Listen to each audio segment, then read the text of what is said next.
السلام علیکم۔ ایران کا دورہ پاکستان ایک سیاسی دورہ تھا، کوئی اسلام والی بات نہیں تھی، کوئی بھائی چارے والی بات۔ وہ تو الفاظ بول رہے تھے۔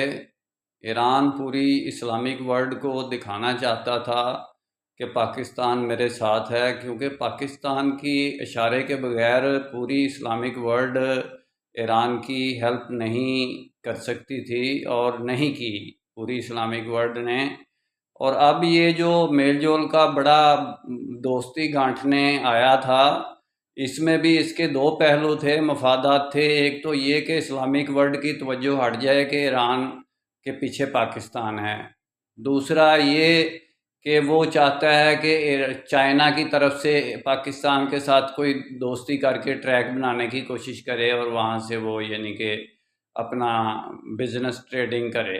تو وہ یعنی کہ اپنے مفادات کی خاطر ادھر آیا تھا اور مگرمچھ کے آنسو بہانے آیا تھا۔ تو اس قسم کی اس کی کوئی پالیسی نہیں تھی کہ جو قرآن کی آیتیں وہ سناتے ہیں شیعہ، یہ یہاں تک ہی سناتے ہیں، اس سے نیچے تو حسین کو نیزے پر، کیونکہ انہوں نے لگایا ہوا ہے اس کے سر پر، اٹھایا ہوا نیزے سے، وہ نیچے نیچے کوئی نہیں سناتے۔ یہ نیچے نیزہ ہے ان کے پاس جس سے حسین کی گردن انہوں نے سر پہ سے اونچی کی ہوئی ہے، جھنڈے کی طرح لہرا رہے ہیں نیزے کے اوپر۔